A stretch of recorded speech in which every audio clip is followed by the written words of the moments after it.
folo andro mialohan'ny fifidianana dia manana ny heviny ireo olom-pirenena eto an-drenivohitra efa manana ny olona ho arotsaka amin'ny fifidianana filoham-pirenena ve izy ireo eo ihany koa ny amin'ny fifidianana solombavam-bahoaka rehefa vonona hiatrika izay fifidianana faroapolon'ny volana desambra ho avy izao izay ihany koa ve izy ireo ny ampahany amin'ny valim-panontaniana no entina amintsika ao anatin'ity sary manaraka ity. Tamin'ireo olona valo tandrify ary nametrahana fanontaniana dia samy laza avokoa fa vonona ny andrianjara amin'ny fifidianana. Ny fito ny laza fa efa manana ny atota taratasy ilaina amin'ny fiatrehana amin'ny fifidianana toy ny kara-panondro sy ny kara-pifidianana raha toa ka tsy voasoratra ao anatin'ny lisy-pifidianana ny iray.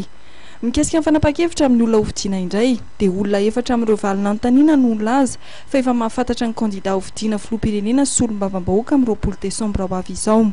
Kamana safidy hatramin'ny ela mihitsy. Amin'ny filoham-pirenena dia eny amin'ny filoham-pirenena na solombavam-bahoaka rehefa manana safidy. Arahoana efa mijery ny anarana teny anivon'ny fokontany ve efa hatramin'ny kara-pifidiana rehefa misy efa mifidy tamin'ilay teo fihodirana voalohany efa mifidy fihodirana faharoa efa manana safidy hatramin'ny voalohany ka hatramin'izao. Vonona zany vonona tsara mihitsy ary tsy maintsy hampandresin'ilay olona hotoanana. Manana safidy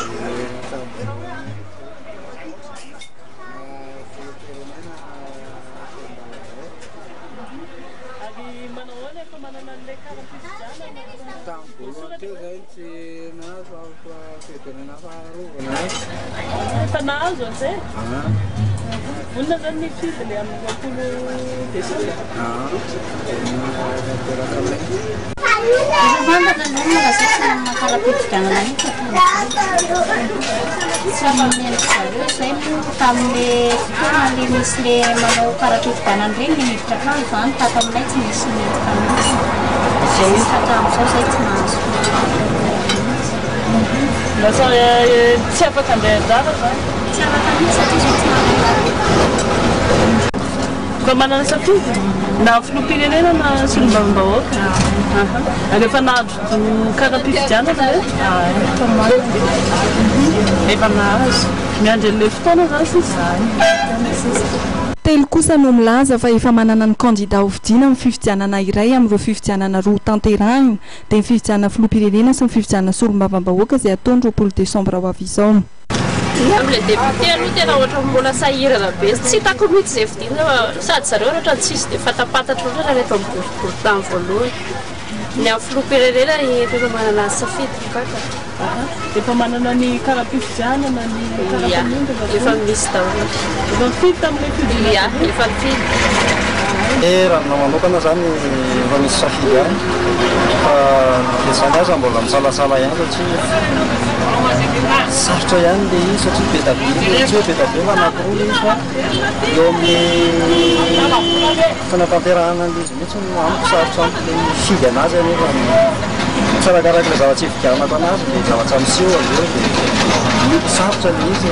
Manao manokana zao inona no hoe fipetrapetraka ao hoe raha hifidy ianao dia hoe tokony ohatra zao ny ataony takianao aminy. Ka zay le izy raha hifidy zany tokony hoe mba misy zavatra andraindraina anie matoa hoe mifidy anazy fa raha ohatra hoe hifidy anazy eny anefa le zavatra tatavandrainao aminazy tsy takiana itsika raha mahita le fahaseranana be da be ny sahirana zao be da be tsy mahita le indrindra fa minafa ny tatavanazy fitaovana manokana zany ankety le mifidy dia tsy maintsy mifidy.